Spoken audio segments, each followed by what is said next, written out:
But I think we have to start at Anfield. Liverpool against Manchester United. It finishes 2-2. Okay, should we be grumpy and talk about how this was one of Liverpool's worst performances? Or shall we be positive, have a Positivity Monday, and talk about how this was maybe United's best performance under Ruben Amorim? We should start with positivity, I guess. Thank right? you. Yeah, Yes. yeah, and you're right.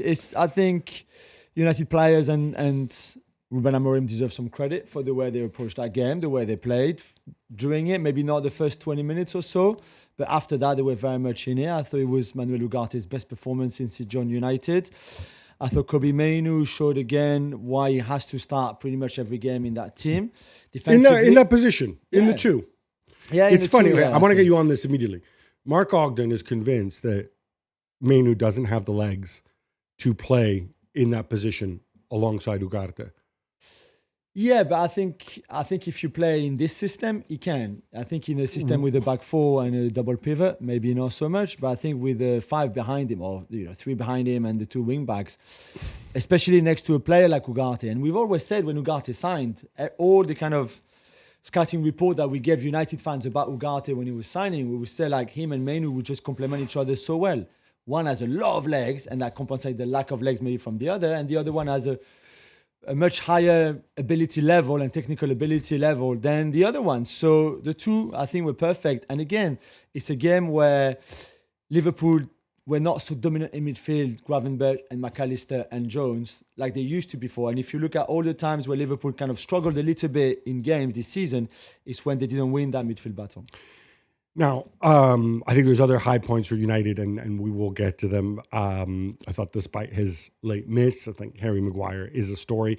I thought Amad Diallo showing, I think he's maybe one of the most intelligent players on this United team for how quickly he's adapted to things. But we've talked about Liverpool and Trent Alexander-Arnold. I mean, he's being metaphorically crucified for his mistakes. But I want to start with Liverpool overall, because we all talk about this is such a bad performance and everything. At the end of the game, their expected goals was like 2.8. And you can take the Delict, gift. The penalty away. The late gift from Matthijs Delict.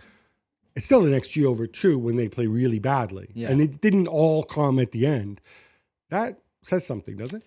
Yeah, and that's why Slot was so disappointed after the game. I don't think he was disappointed so much by the performance. Well, I think he was by the performance, and he said, it was not us at our best, which is true. But I think he was also disappointed because on another day they win this game. They really do. They win this game even without the penalty. They win the game.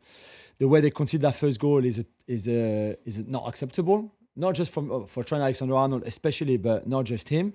The way Robertson loses Ahmad on the second goal is not acceptable either. But both of them haven't been good enough defensively this season either. Yeah, they've been carried on by Virgil especially, and then whoever plays next to Van Dijk, Gomez, Konate.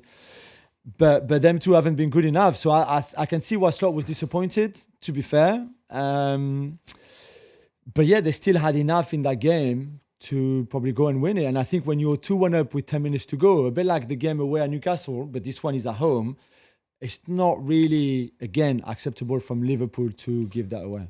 Konate not fully fit as well. I mean, it's pretty obvious even just watching on television. Yeah. But obviously he doesn't seem to like or trust Kwanzaa very much. Anymore, no.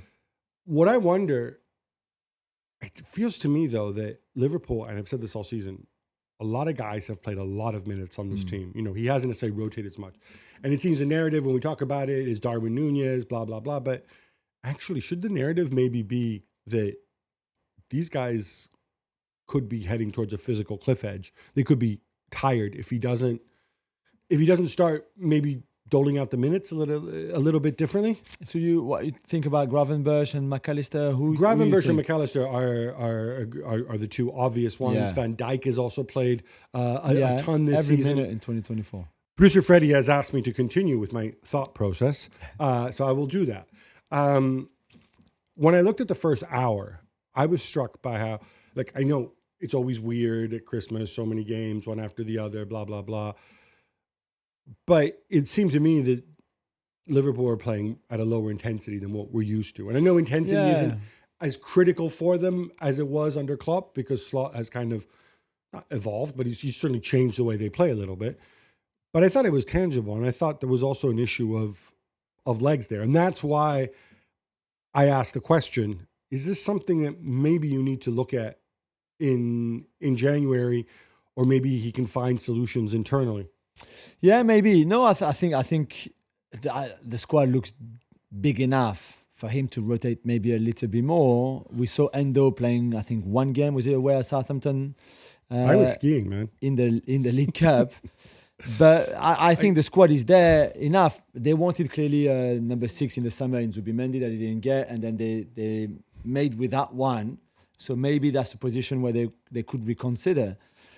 But I mean, we talked enough about the front 6. There's plenty of options there between Szoboszlai, Curtis Jones, Elliott, and then Gravenberch, McAllister, Endo. There's enough there as well. But defensively, sorry if I jump in there in the midfield, though. I don't know if there's an alternative to Gravenberch. I mean, it's theoretically McAllister because he played there last season, but we also know that's not his best decision. And if you move, I just kind of feel that Elliott and Endo aren't really part of this four men for 3 spots rotation. Obviously, Szoboszlai was a late scratch yesterday. So you are kind of moving 4 guys around 3 positions. I don't know. Maybe I'm just wondering. Maybe this was just an off game, but for the first hour, they did not look like Liverpool. But then there was the same as Girona, where they were not good in midfield again. The same way Arsenal. So those games, like I mentioned earlier, the games where they've struggled a bit this season and they still had a result at the end, were the games where they suffered in midfield. And maybe it's a bit of that. But the fact that they wanted to be Mendy in the summer and they haven't got a number 6 when they clearly wanted one, showed that they thought we could do with another one in that area of the pitch. So I wouldn't be surprised if they revisit that. Some foreshadowing. We will be talking about this in quick hits because I think they may have an internal solution actually, potentially. All right, we have to talk about Trent. Obviously, there were some people reported there was a £20 million bid from Real Madrid. Others didn't confirm it. He's getting a lot of the blame. This is my take, and you can tell me that I'm wrong.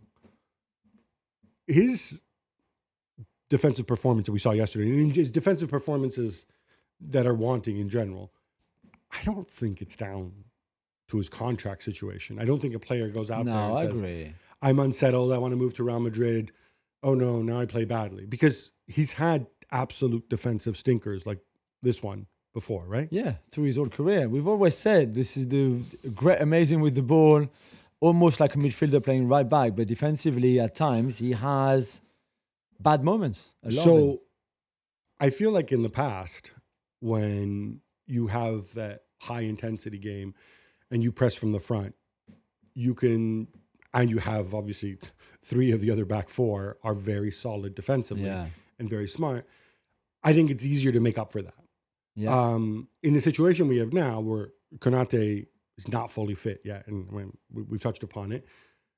Van Dijk's played every minute, as you said, and Robertson isn't what he was. Yeah, that kind of exposes Alexander-Arnold even more, especially, you can call it a 4-3-3, you can call it a 4-2-3-1. Yesterday, you have to look at the heat maps or whatever. But the reality is, everybody's a little bit, or Salah is certainly a year older, notwithstanding how phenomenal he is going forward. I don't know that the midfield, when you play the 2, can necessarily cover the side as well, Alexander-Arnold's side.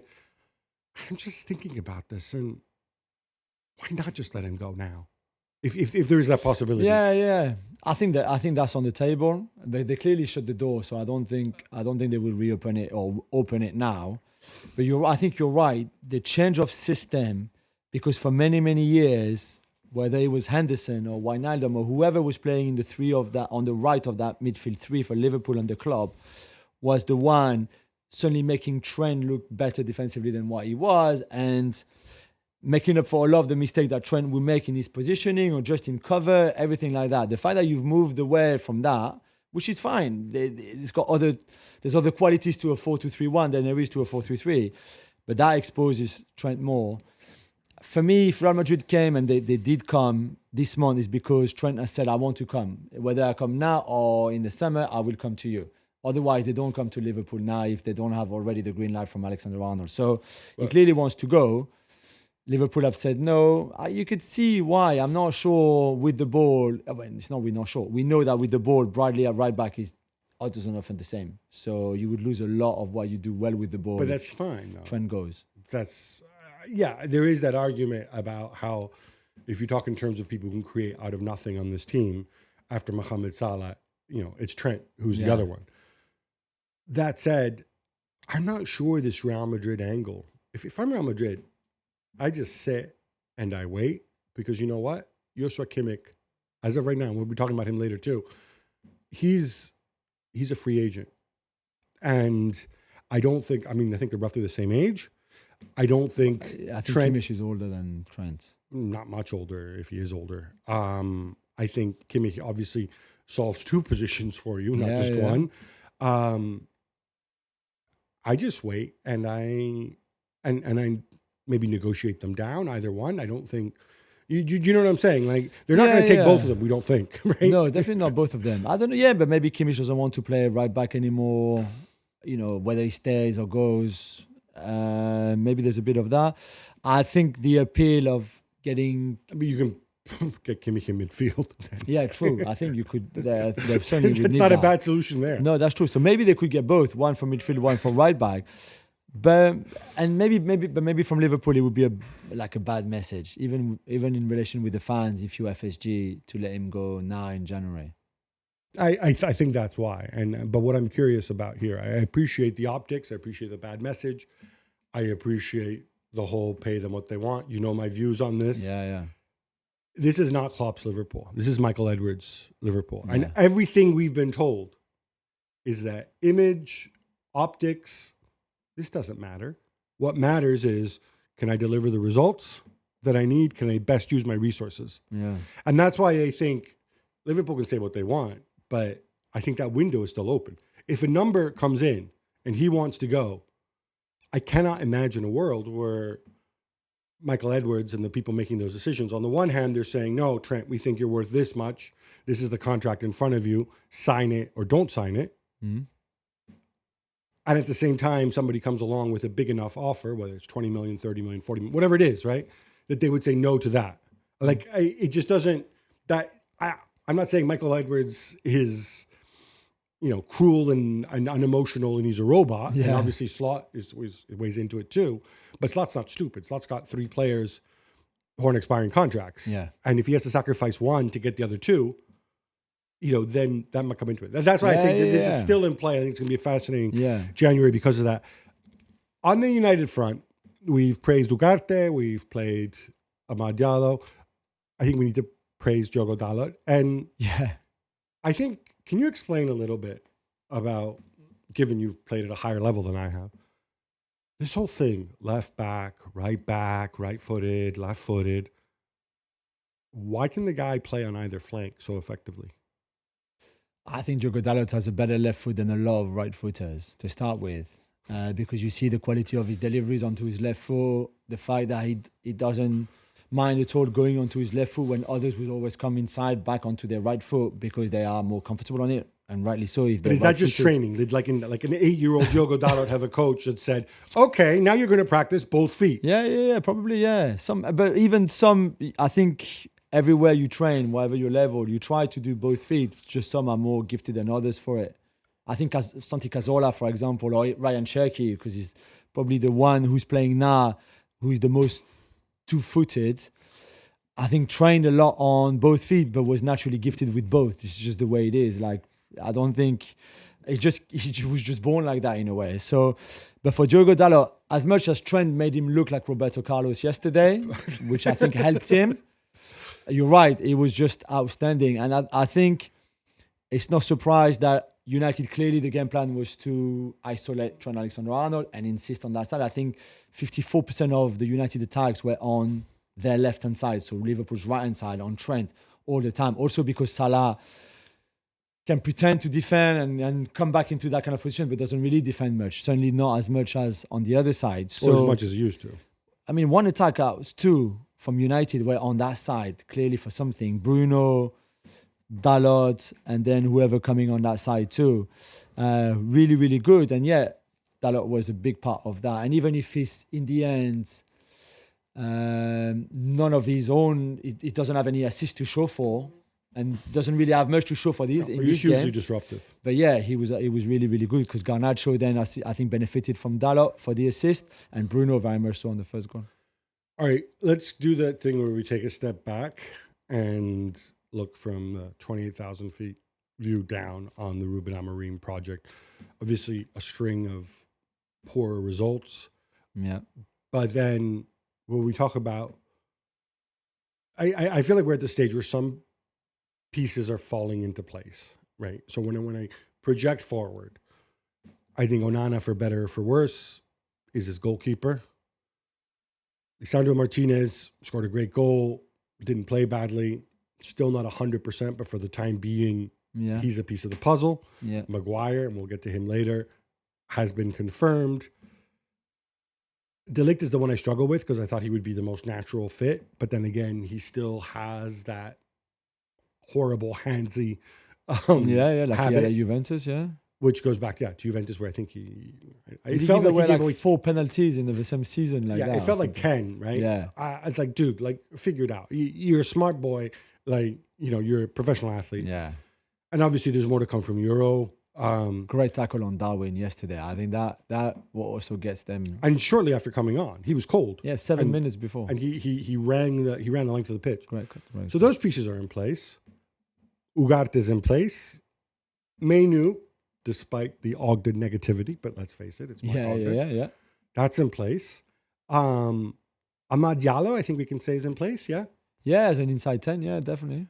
Bruno has to be in place because of the contract he signed. But I think he deserves, outside of the contract, he deserves to be in place anyway.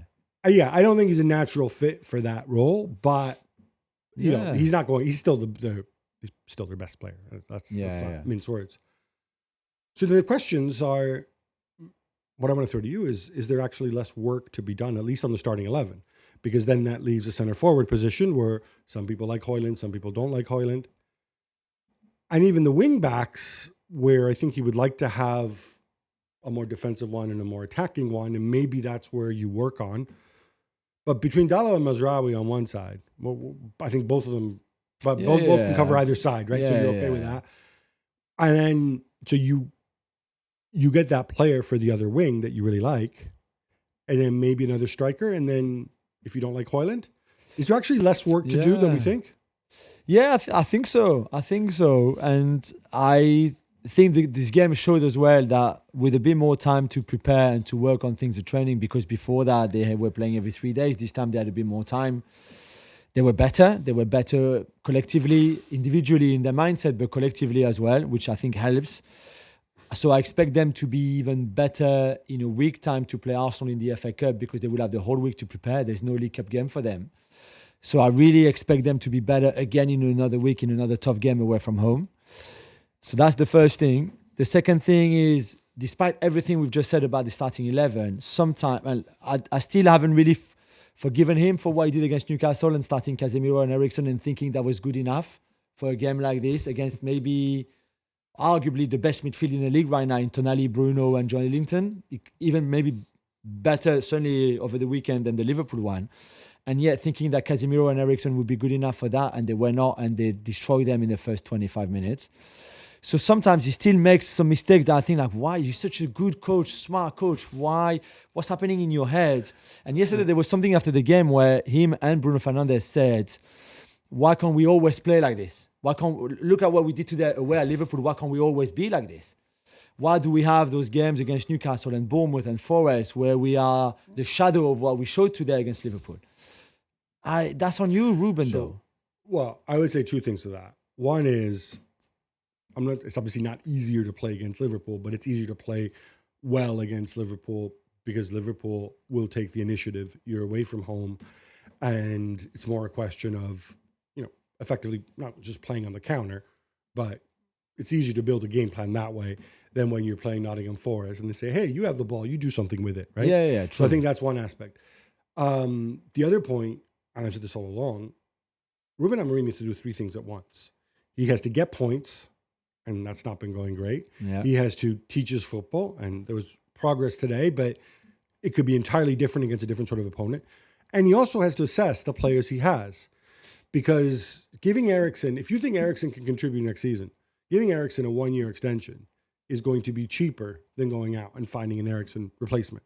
So he has to be fair about this. He has to go, and that's why we've seen Terrell Malacia. Again, I don't feel like I need to see him again, but that's why I think he's integrating these guys, trying them out. He has to do all these things on the fly, and that's not an easy thing to do. But the last point, I want to refer you what Lisandro Martinez said afterwards, where he said that they're not playing with the stress of what are we doing. They didn't play with the stress of what are we doing, of how do we implement this game plan. And that sounds great to explain it, but I think it's also because the game plan in this game was a lot simpler. All right, enough United. How about some quick hits instead? Let's go, Gab. Arsenal draw 1-1 at Brighton, but Jules, Mikel Arteta is pretty annoyed at that penalty William Saliba gave away. Yeah, he said he'd never seen anything like this before. And I can say I haven't. Me neither. I've never seen it. I've never seen anything like this before. And I think Saliba touches the ball first anyway, and he wants to make contact with the ball. I would not have given the penalty. Some people agree, some people don't agree, even within our own ESPN family. Should we explain the concept? The concept is he goes for a header and heads Joao Pedro's head instead. And the thinking is, okay, so if he'd gone for a clearance with his foot and hit an opponent, that would be a foul. Yeah. Now, like we said, it seems pretty obvious from the television replays that he strikes the ball first. Yeah. I get the concept, but Jesus, like, come on, man. Like, I know. That was odd. Yeah, it was really odd, to be fair. It was odd. I think once he's given, though, VR is not really going to overturn it. Although maybe they should, because they should look at it and be like, oh, look, he heads the ball. I know. At the end of the day, it's still a headbutt in a way, because he does make contact with Joao Pedro's head when Joao Pedro is still going for the ball, has lost control of the ball. So I don't know. I thought it shouldn't have been a penalty, but I thought Arsenal were not good in that game either. I don't think a point away at Brighton is a bad point, but when you don't play well and on top of it you concede a goal like this, I can see the frustration. He didn't play well in the second half, right? But Arsenal's 3 best attacking players are Bukayo Saka, Kai Havertz, and Martin Odegaard. The first 2 weren't there. The other guy played the last half hour or something like that. Yeah. So, plus no Timber, no Martinelli either. Yeah. What do you expect, right? The plan B is gone. The plan A is the set pieces. Right now, that's where we are. Yeah, it's tough. That's right now. It's Merino and Gabriel Jesus and guys like that. Yeah, it's tough. Ethan Wanyeri filed in for Bukayo Saka again on the right and did well, but had to come off at halftime apparently with a muscular injury. Gab, what do you make of him in that role, and how big of a blow would an injury be? So he's a phenomenal player. And so it's kind of like we get a little bogged down in positions and stuff. So yes, he is very talented, and so he can play on the right wing and be productive. But it's not just a question he's not as good as Bukayo Saka, not yet anyway, but he's a completely different skill set. Yeah. So obviously you'll be interpreting that position very, very differently. He's not going to run at people, run away from them. I don't think he has Saka's passing or Saka's finishing, frankly. He has other skills. So I think it's a big, big adjustment. I think he's just plugging a hole right now because he has nobody else. He needs to find somebody else. I'm assuming if Havertz is fit, I wouldn't mind seeing Gabriel Jesus on the right. If he has to play, at least you get something busy. Like I said, he needs to get Merino productive as an alternative, a productive alternative to Odegaard, because otherwise you're stuck. A late Ousmane Dembélé goal means Paris Saint-Germain have won the Trophée de Champion, the French Super Cup. Jules, Paris Saint-Germain dominated, and they got to play at home at the legendary 974 Stadium in Doha. And I have to ask, given the number of stadiums that they have in Doha, why did they play this game at the one stadium that was supposed to be, remember, it was made of containers? They're going to dismantle it, give it to poor people around the world, all this nonsense. They said they would still do that, but not now, because they have a few competitions. They organize the Under-17 World Cup or something like that. Nonsense. Such a waste. 40,000 people, though, which I think, albeit all of them wanted PSG to win, so there was not one Monaco fan, I think, in that stadium. But there's not many Monaco fans. In general, you're right, absolutely. But it was still a good atmosphere, because I feared before the start of the game that it might not be that good. But it was okay. And it was certainly a good game, because I think Monaco also tried. PSG were dominant, were the better team, but they waited really Monaco late. Were poor. Yeah, but they had a couple of... Donnarumma had to make a couple of saves, and I think they just... if Akliouche and Ben Seguir are not really at their best, they struggle. Ileni Kena up front was not good enough, and I'm not sure why he started ahead of Mbolo. But I thought it was another really good performance from PSG, outside the fact that they should have scored more and they didn't take the chances again until the Dembele one. But it's 10 goals now in all competition for Dembele halfway through the season, which is decent. Wait, you should play him at center forward then. So Luis Enrique's that's what he did. He's a center as forward. a false nine. You know, I'm not sure if he's this future. a nine. He's real. He's not false. He's real. And he's two-footed. We're talking about two-footed players. Yeah, exactly. You're right. We love that. Chelsea have to settle for a point away at Crystal Palace on Saturday. Gab, 2 points in the last 4 league games now. Is the Maresca buzz over? No, Maresca was right. Maresca said we're not ready, and I think we're seeing that they're not ready. Now, that said, they could have won this game. In the end, there's no reason to play Cole Palmer into trouble. You don't expect Cole Palmer to lose the ball there, where he did. And obviously, Nico Jackson had 2 great chances. One of them, why does he take the ball with the outside of his right boot? Who finishes? I mean, it would have been really cool if he'd done it, but why? Yeah, I know. Unless you look at Modric, it's hard to do. Yeah, or Ricardo Quaresma. Yeah, Ricardo Quaresma. Jules, I was off skiing near the Monte Bianco, or Mont Blanc, as you call it, over the break. But somebody else went to Val d'Isère and chose not to ski. And why is that a story? Yeah, 4 of the Nottingham Forest players, Morgan Gibbs-White, Nico Williams, Elliot Anderson, and Anthony Elenga, were there too in France. And Nuno says, it's okay, they went there, but they didn't ski. Nuno, we can tell you, they definitely skied. Trust me, they skied. They probably enjoy themselves. It's not recommended for footballers. Some people have it specifically written into their contract that they're not allowed to ski. And remember Manuel Neuer getting injured while skiing a year ago. So we don't recommend players to go, but they definitely went and they definitely skied. Are you sure they did? Because I am 100%. going to stereotype here footballers, right? So Nico Williams, I think, is Welsh. Morgan Gibbs-White is English. Elliot Anderson's Geordie. Anthony Elanga is Swedish, but I think he grew up partly here in England. These aren't exactly skiing nations. No, but what I'm driving at is, unless you have a history of skiing, which, given these guys are professional footballers, I'm guessing they probably didn't ski as kids. I don't know, maybe they did. Maybe they did, yeah. I know, it takes big stones to say, oh, look, I've never skied before. I'm here for one day. But even Let if me they get just, on skis. even if they just learn, to ski You think they're there. on the baby slopes with the little kids? I don't know, but why would you go to Val d'Isère if you don't ski? I think they just went there because it was Definitely probably a club night. It's a shorter flight. In Val d'Isère, no. All right. No. You go somewhere else if you want to go clubbing. You don't go to Val d'Isère for clubbing. Nobody you go to Val expects d'Isère you to there. ski. Right. What do you go for Val d'Isère for? I don't know. I mean, they do have food. nightclub. They have nightclubs there, right? They have Yeah, but not. Yeah, but some winter sun, whatever. Outgoing US President Joe Biden awarded the Presidential Medal of Freedom this past weekend to a lot of people, including our friend Magic Johnson, for example, and Lionel Messi is getting one, but he wasn't there to pick it up. He had other commitments. Okay, so a couple of things. So the Presidential Medal of Freedom is the highest civilian honor that you can get in the U.S. Yeah, it's big. It's like a knighthood if you're in the U.K. You don't actually have to be American to get. Obviously, Messi is not American. The reason I don't think it's a big deal, I think this is just stupid. It's stupid. I like Magic Johnson, NBA legend, spent his whole career there, built businesses, blah blah blah, AIDS campaign, all this stuff. I get that, and he's American. This guy's been in the U.S. for what, 2 years? Yeah. What? Yeah, he shouldn't have ever got it anyway. What are you trying to do and giving? And I genuinely think I have no issue with Messi not coming. Messi was probably even a little bit embarrassed by it. Like, no, I'm on holiday.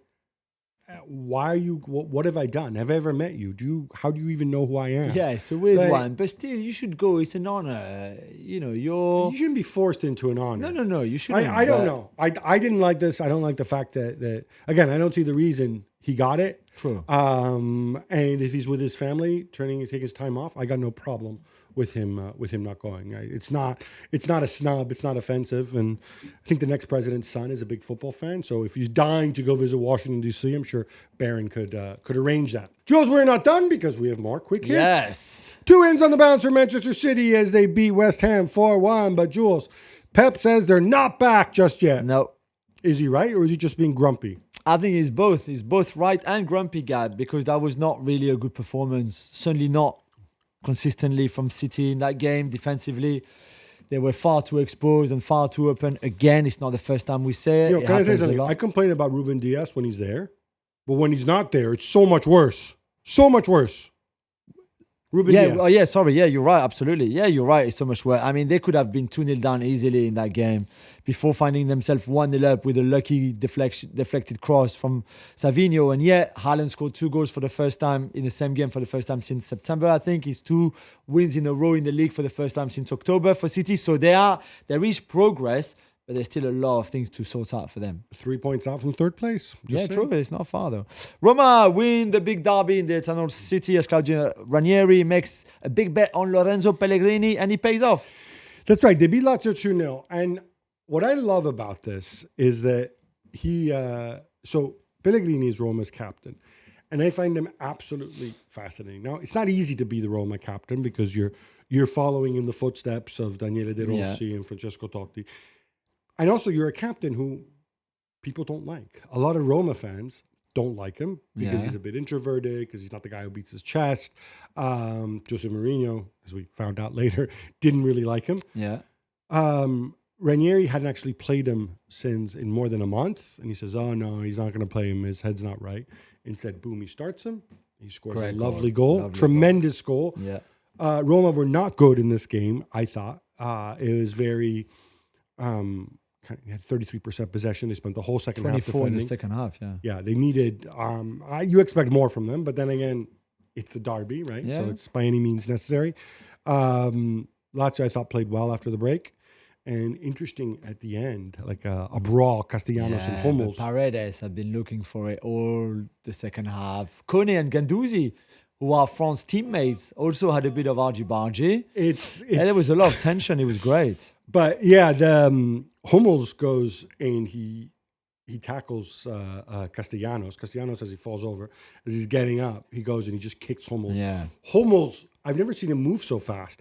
He just gets up and grabs Castellanos by the scruff of the neck. Yeah. And that set off this massive brawl. Earlier, a Roma assistant coach who got sent off, I don't know who he is, threw a second ball onto the pitch. Like old school but stuff. Ranieri has won all 5 derbies that he coached for Roma over the 3 stints. So pretty amazing record. Barcelona destroyed Barbastro 4-0 in the Copa del Rey as Robert Lewandowski hits the 25 goal in the season mark. Talk about stat padding. Yeah. But Jules, for me, the biggest takeaway is Ronald Araujo making his first appearance since the Copa America. You're right, and I thought he was only going to play maybe the first half, but he ended up playing a lot more than I thought he would. 90 minutes, he played all game. Considering his return from injury, I guess the fact that you play against such a small team made it easier for him to last the whole 90 minutes. The pace of the game, the rhythm, the way how dominant Barca was it just made that return easy for him, which was really good. And he also gave an assist on the first goal. So well done. At a time where we want to talk a lot about Barcelona more and Dani Olmo, his return is really, really good news. It's huge because I don't think you can go the rest of the season with Cubarsí, the very young, and Inigo Martinez, the very old, as your only 2 options in the middle. Yeah, and sticking with Barca, Gabi, the third attempt to re-register Dani Olmo and Pau Victor has been knocked by La Liga and the Spanish FA. Now they're going to court. Yeah, so again, long story short, obviously they're way behind in the salary cap rules that they have in Spain.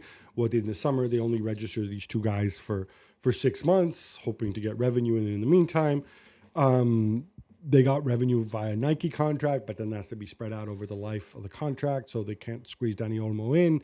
And they said that they're going to get revenue from selling the rights to luxury boxes at the new when the Camp Nou reopens. That apparently came in too late. Now they say it's a technicality. No, because the deadline passed and now we can't re-register him twice. Technically, he could become a free agent if he chooses to. It's incredibly complicated. I get the point. I mean, they shouldn't rule this out on a technicality if the money is actually there. But you don't know what to believe with John Laporta, frankly. And I go back to the original moment of stupidity. Why do they spend so much money on a player who is injured half the time and who they don't need and who puts them in this financial straitjacket when they could have looked to bring in a center forward or something? If there's a guy they don't need, it's Dani Olmo. That was a position they had covered. both on the wings and centrally. I don't know. Barca fans deserve better. Yeah. How about Newcastle, Jules? 6 wins on the spin, including the 2-1 victory at Spurs, and they're up to 5th on the table. And you're going to tell me how wonderful their midfield is. Yeah, I think that one of the reasons why they're on this great run that came after, I think, 4 or 5 games in a row without a win in all competitions is, I think, the form of Tonali, Bruno Guimaraes and Joleon. I mean, Tonali, I thought, was exceptional in this game, in his running and the pressing and everything that he did, the high-intensity sprints. It was great to watch. A bit like what they did at Old Trafford the game before that. And even in the second half, in both games, they kind of controlled and dropped a little bit deeper. They were still outstanding. They play on Tuesday night, so tomorrow, as we record the show, in the League Cup semi-final first leg away at Arsenal. So another massive game away from home in London. But they look great. Isak is on fire. Alexander Isak, exactly, in fuego. Yeah, 7 Premier League games in a row with a goal at least, so he's getting close to the 7. record. Yeah, pretty good.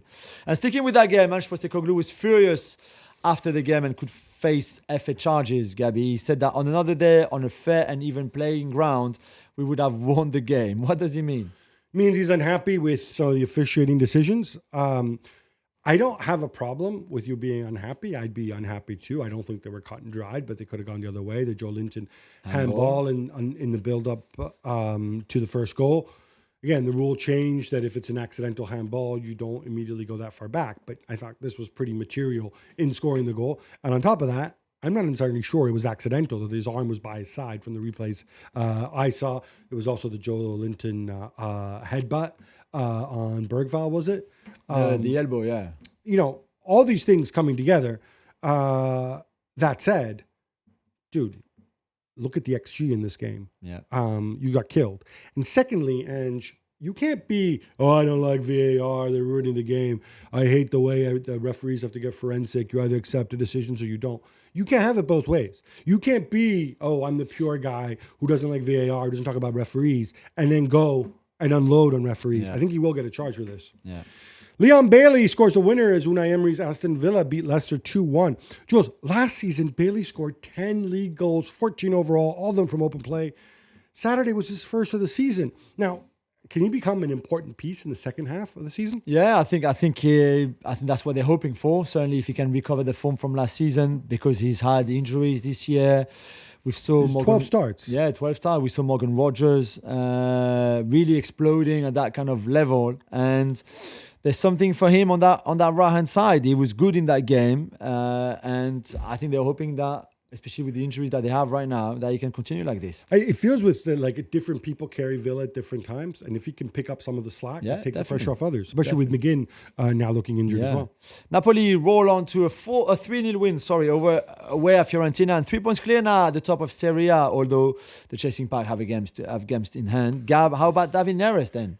How about that? People are saying Kvicha who? Yeah. Kvaratskhelia, by the way, was apparently he was unwell. Nothing to do with his contract.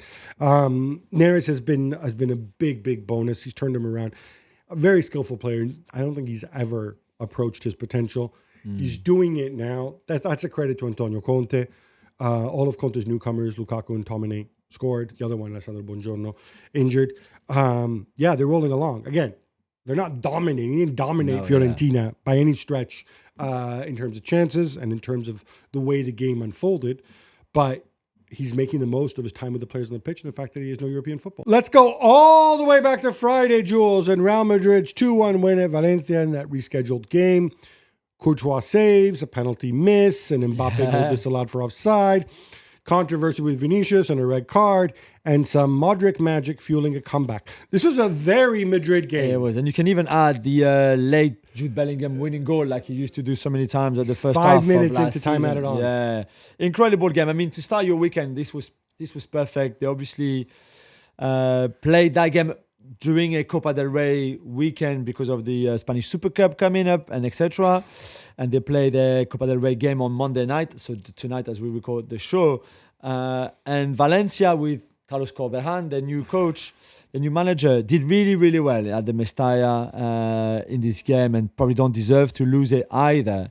But again, the character from Madrid. And for Vini, he will have to learn not to react to provocation. Okay, so first of all, I I can give Vini a hard time, and I can give him a pass for the fact that this Mile or Stola Dimitrescu. Dimitrescu. You know what? I would like to lock him into a room with Antonio Rudiger and say, you know what?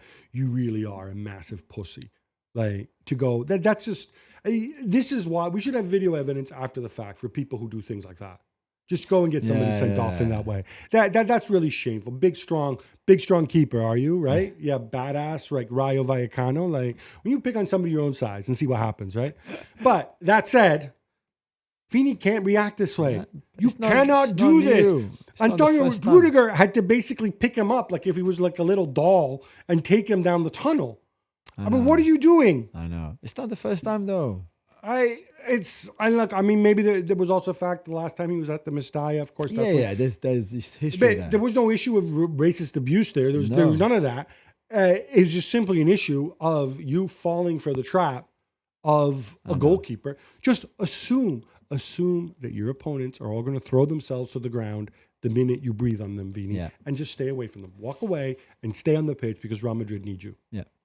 And sticking with that game, there were protests pre-match against Valencia owner Peter Lim, now entering his 11th year owning the club. Gab, it's no secret that you don't like him. No, I really don't like him. I think he's, we talk about good owners, bad owners. Yeah. Valencia were dysfunctional before Peter Lim came. They had debt. It was chaos. What does this guy do? He comes in. He basically hands the club over to Uncle George Mendes. You have the succession of freak show managers and stuff, and it doesn't work out. He gets so much abuse from the Valencia crowd, and Valencia fans can be an absolutely demanding pain in the butt. They may be the most demanding fans in football. I think it's probably Valencia, Roma are probably, That said, how does he react? Does he cut his losses and sell the club? No, he says, you know what? Screw you guys. You're going to walk on your own two legs now. In the meantime, he stops all investment in the club, which means revenue falls. They should be the third or fourth biggest club in Spain. Instead, I think they're sixth or seventh right now in terms of revenue. And it's just neglect. It's like a guy buys a house and then just lets it crumble lets it rot just because he can. Just because he's so rich, sitting on his billions in his stupid tax haven that he lives in, right? He doesn't care. And that's what's sad. And look, it was ugly. There were ugly scenes before. The police had to get involved. He's not going to show up there. It's a bad situation. And when people draw comparisons, for example, with Mike Ashley and Newcastle, no, this is a lot worse. A lot worse than anything that happened there. And it brings to mind also how important governance is, how important it is when a new owner comes into a league that he's properly vetted. And I think they should look at more regulation to ensure that situations like this don't happen, that you can't have a guy who just comes in and says, I'm old, I'm rich, this is 1% of my net worth, I don't care what happens to this club. Yeah. Marseille, oh, by the way, final thing, I'm surprised you didn't bring up your boy, Fulquier. Oh, Fulquier, he was great. Fulquier and Rioja dominating that first half. I know. Marseille beat up Le Havre 5-1, and Roberto De Zerbi gets help at the back in the form of Luis Felipe. Jules, the gap with Paris Saint-Germain is back to 7 points. Yes, 7, and there's obviously another classic to come, albeit in Paris, I think in March.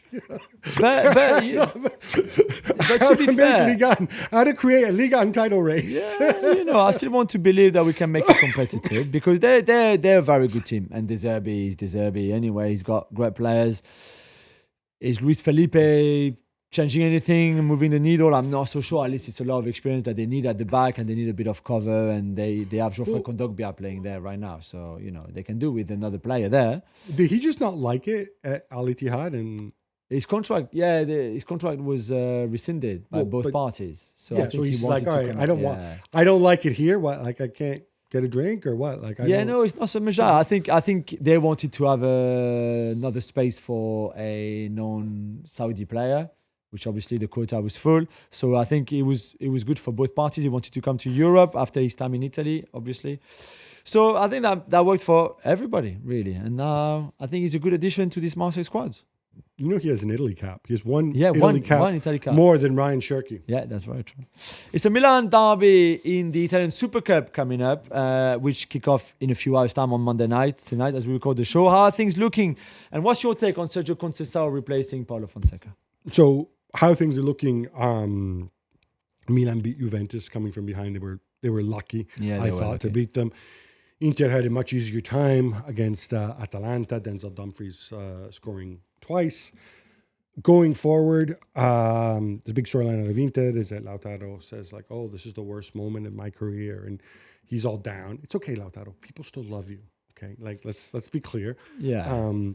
And the Fonseca sack, I'm sure you guys talked about on the show. It's obvious that relationships have broken down, and they felt the need to take this step. Sergio Conceição, to me, though, plays a very different type of football. Yeah. And look, it's not just the Uncle George thing, although like the minute, like I was in Italy at the time, and like Sergio Conceição gets appointed, and it's like, oh, Milan, here's Trincao. And I'm like, what? Like already Uncle George is dumping his garbage there? Like what? Really? I hope the club know better. The club have gotten this far to go into a certain model. They can't turn this into an Uncle George club. If with Conceição, if they want to do more counterattacking, blah, blah, blah. Looks like Benacer is going to have a bigger role. Yeah, he started him, in that game. That's great. Benacer is a wonderful player. But I just hope they don't rip up the blueprint of what came before, because I think that would be a serious, serious mistake. And it would be an even bigger mistake just to hand the club to Uncle George, because that's not what Milan need. Yeah. It's time. It's time. It's Texter time. Jules, I know he wasn't playing, but tell me about the Voodoo Hex he placed on Mr. Khalil Fayyad to help Olympique Lyonnais beat Montpellier. This is one of the most extraordinary things. Go watch the highlights. Yeah. That you're going to see all in the space of 60 seconds? Yeah, just some probably like that, because for most of the game, it was not a good game to watch. And trust me, you could have easily fallen asleep or changed channels. But then Fayyad became, despite wanting it, I guess, the hero and the villain of this game for Montpellier, because he missed a sitter to start with. An literally absolute sitter. You want to talk about counterattack? Sitter. Where they square the ball to you. And just to tap in, and he misses it. It's like an incredible miss, really incredible miss. And then it goes the other side, and he scores the most ridiculous own goal, where he tries to clear the cross and end up putting the ball in the back of his own net. The poor kid was crying in the dressing room after the game, which you should understand. But this is a win that Lyon should have never had. Montpellier were the better team for most of it, considering they've been struggling for form. Really, but an incredible end of that game. I love the photo that it's on John Texter's Instagram of him with a little Khalifa Fayyad voodoo doll sticking pins into him. Yes, brilliant. That was very much the idea. Gab, we're recording this on January the 6th, and something pretty important is going to happen in 1 week time. That's right, January 13th. That's when we find out who's been naughty with the profit and sustainability rules. This is a new abbreviated version. Obviously, they've changed the laws so that you actually get punished in the same season if you've broken them. So all clubs that lost money over the last 2 years have to submit their account early, which is basically all clubs, I think, except for 5, and it's usual suspect: Brentford, Brighton. I think Arsenal as well are actually in the not in the red, but. And that's when we go through the whole rigmarole of how much are you over, what points penalty are you going to get. We can guess and speculate. The only one I'm comfortable thinking will be called up is Leicester for obvious reasons. Chelsea? I think Chelsea are definitely on a knife edge, and I don't know if they're going to get creative and sell random things to themselves. I don't know how that's going to work. Yeah. Maybe they'll sell Ben Chilwell to the Chelsea women's team now that that's now a separate thing, and he can become assistant manager. Maybe, yeah. Or good who idea, knows? Antoine Griezmann scores the only goal as Atletico Madrid down Marbella, also in the Copa del Rey. Jules, I know you want to talk about your boy Grisou. Yeah. But it's 13 consecutive wins for Atletico Madrid and El Cholo Simeone. Yeah, super impressive. Not so much in this game where they scored early, they won it early. Then after that, they just had to control the game and manage the game and the win, which they did pretty easily. But yeah, 13 in a row now. And we said this is the best that I think he's ever had. He's never won 13 in a row in all competitions. He does now. He's found his team with their strength and their weaknesses, but they have it all go in, and they will be a force in that second half of the season. How far? I don't know if they can win the league, how far they can go in the Champions League, etc., etc. But yeah, you would not want to play against I them. think it's Osasuna and Levante next. And then I think Bayer Leverkusen in the Champions League. So I think maybe that's where the streak might end. Maybe. Who knows? Maybe. And sticking with them, they officially said adios to sporting director Andrea Berta after 12 seasons at the club. Gab, he's been a huge part of this Simone era. Yeah, and he's flown under the radar as far as directors of football are concerned. He's 53 years old. He was a surprise appointment. He came, I think, 1 year or a year and a half after Simeone came. He came from Genoa. He was not a big name. He came as technical coordinator type role, and then became very important in the transfer market. I mean, very important. Atleti are still an Uncle George establishment. Absolutely. But it was interesting that he left, and immediately, of course, you have conflicting stories, right? Officially, he leaves because he wants to spend more time with his family. And then others report that, oh, look, he's moving to London so he can learn English because he's angling for a job in the Premier League. I genuinely don't know. I think, like, Atleti have always been weird with their transfers, right? The Julian Alvarez transfers, kind of weird, right? There's this Lenglet business, even just more recently, right? They do things differently. I don't know that skill set, because they are a different club. Yeah. I don't know how that skill set translates elsewhere. That's what he's going to need to do. But he's certainly... if you were to make a ranking of sporting directors, which some people like to do, just in terms of stock and perception, I think he's definitely in the top 10, and he's out of a job. Harry Maguire is getting a 1-year extension at Manchester United. Ruben Amorim told us. Yeah. Jules, few saw this coming. Yeah, that's true. Although I guess I still think he's going to leave in the summer, and they're just going to recoup a bit of money. And that's the only reason why they triggered that extension.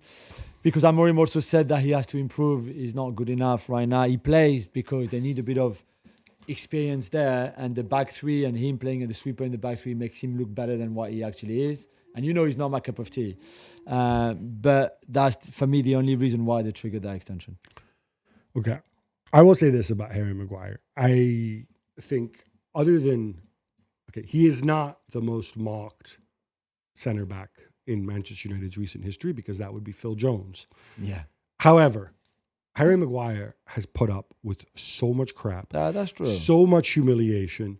Look, part of it is he hasn't lived up to his salary and he hasn't lived up to his transfer fee. Okay, we get that.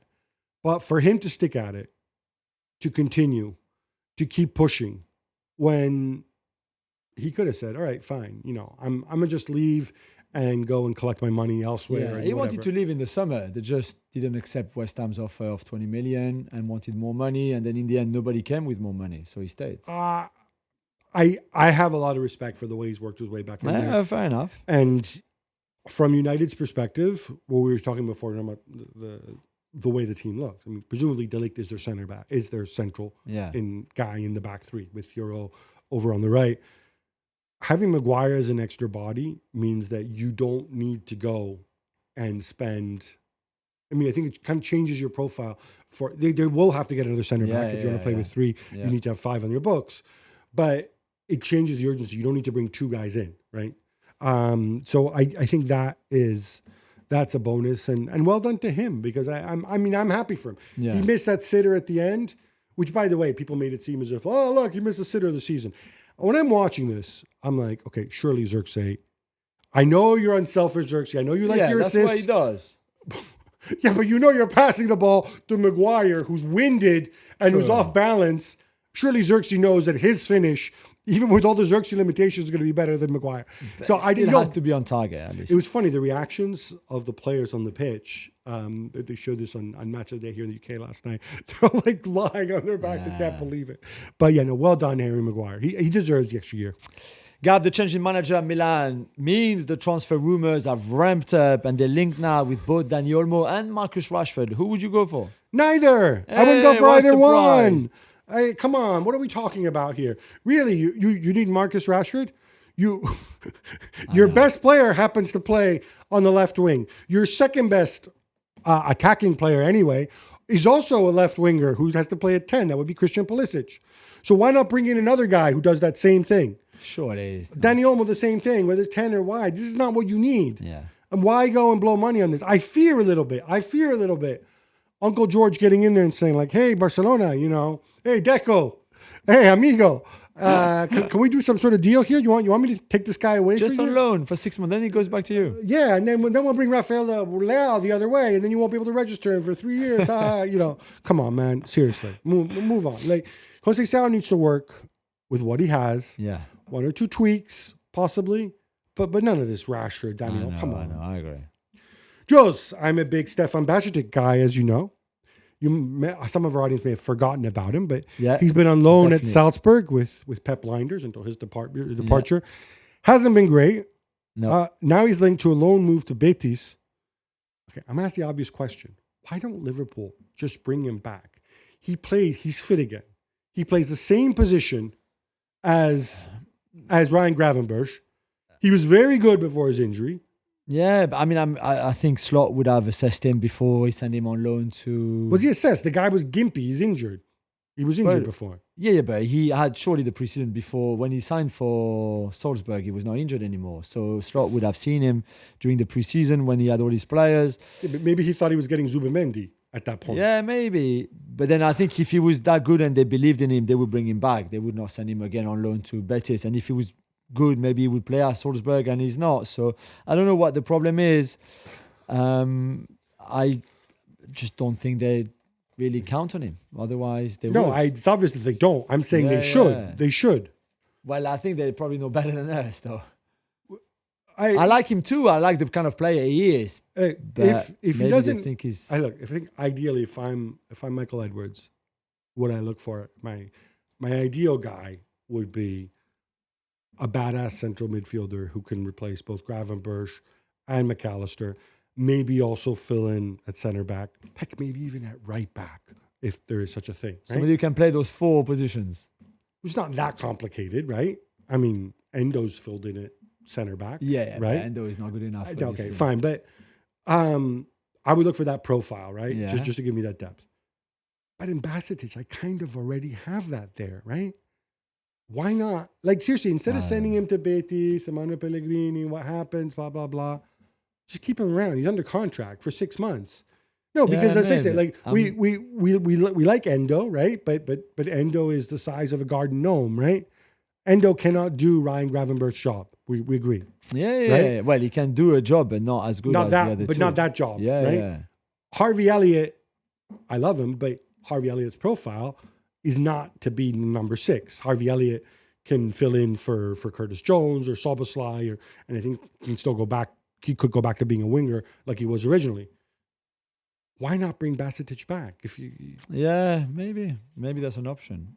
Mikel Arteta spoke about the challenges Arsenal face in developing young players, and Gab mainly focused on multi-club ownership and what he said about that.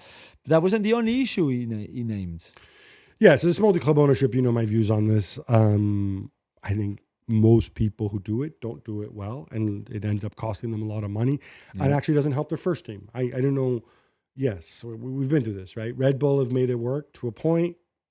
If you want to think of Watford and Udinese as multi-club, fine.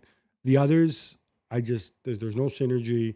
There's just people losing money and whatever. But clubs love it, right? And data nerds love it because, oh, look, I'll put him here, I'll put him there, and blah, blah, blah. And you end up pissing off people at the different clubs. I mean, how much do Strasbourg fans love being owned by Blueco, right? Yeah, absolutely. And besides, Arsenal are part of a multi-club ownership. But they have one more, yeah. They're the Colorado Rapids, yes. That's where they got Austin Trusty from. Exactly, who scored this weekend, by the way. There you go. Albeit he plays in a different country. And he's never played a minute for Arsenal. But but he scored for Celtic. But the other point I think that he made, which is something that's flown a little bit under the radar, is that since Brexit, obviously, clubs in the Premier League, they're not able to sign players under the age of 18 from abroad. And that's a FIFA rule. No country in the world is allowed to do that. There's an exemption for the European Union, or more accurately, the European Economic Area, and that has to do over freedom of movement, blah, blah, blah, where they're treated as kind of one country, if you will, one citizenship. And I think he is onto something. It does hamper Arsenal relative to relative to other to big clubs on the continent, and also clubs that maybe can sign guys via their subsidiary clubs. Yes, So something he like does that. have a point on that one. That said, I don't know about you, but I kind of feel like when you're 16, should you really be moving to another country? I don't know. He worked for Cesc Fabregas, for example. It worked, And others. but sorry, if Cesc Fabregas had stayed at Barcelona, would that have impeded his progress as a footballer? No. But I don't like the idea of 16-year-olds being yeah, transferred. transferred. I don't think That's maybe fair some enough. hardship cases or whatever. That's but, fair enough. you That's know. fair enough. Jules, Bayern have about as many contracts to renew as Liverpool. Yeah. Joshua Kimmich, who, by the way, earlier I said he and Trent Alexander-Arnold were roughly the same age. But That's not really far. only if you think about it in very wide terms. Kimmich is closer to 30, and Trent is more like 26. 27. So But it's there's okay. there's a correction. But Leroy Sané also had a contract. Good Yeah. luck with that. Alphonso Davies. And the big one, though, Jamal Musiala is entering the last 18 months of his deal. Yeah.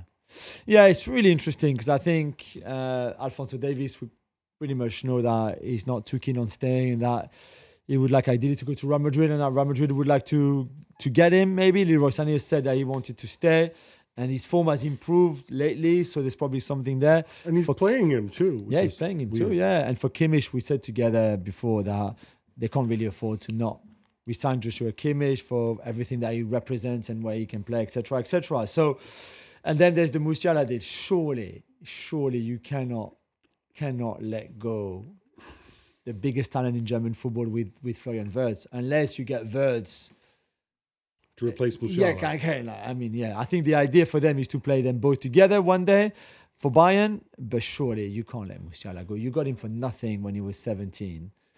You got really lucky to have been able to get him out of Chelsea, and Chelsea should have never let him go in the first place. But now it would be really dramatic, I think. All right, here's my take. I agree with you on Kimmich equally. If Real Madrid show up with a boatload of ducats this January, I think you make the difficult decision and you say enough. You love his club, you don't love his club, you're gone. Sané, whatever, take a pay cut if you want to stay. Musiala is really interesting, but if I'm Jamal Musiala, I just sit there on my backside and I say, all right, guys, if I'm going to commit you long term, who will the pieces be around me? Pavlovic? Fine. Center forward. Harry Kane, lovely man, scores a lot of goals. He's in his 30s. What is your long-term succession plan there? Are we really going to keep going with Upa and Kim at the back? Do I still need to see Eric Dyer hanging around? Who's my goalkeeper going to be? Do you really like Peretz that much? I have so many questions. You have a lot of legit questions about the makeup of the team. I think Musiala, from what I've heard of him, and I know somebody knows his mom relatively well, they're thinking in those terms. They're just thinking money. But they're saying, like, where are Bayern Munich going? Yeah. You can bring in Florian Wirtz and Musiala and Wirtz, that's great. But neither of us is a center forward. Neither of us wants to play center forward. Who's going to be in front of us? What's your idea there? So you can make this into a football thing. Alphonso Davies, by the way, we talked about Manchester United not having many gaps to fill. Wouldn't that be a pretty obvious one? I agree. That and probably Nuno Mensch as well in Paris, but one of them two would be perfect. But Nuno Mendes isn't. He hasn't renewed yet his contract. So he's still under contract, yeah. Alphonso Davies is much easier as a out-of-contract player in June. I'm just thinking because if I'm Real Madrid, if I move for Davies, then I need to get a defensive right back, right? There's no question about Although that. it would be fun to have Trent and Fonzie together. Imagine that. And then you have to play a back three, which Florentino doesn't like. But,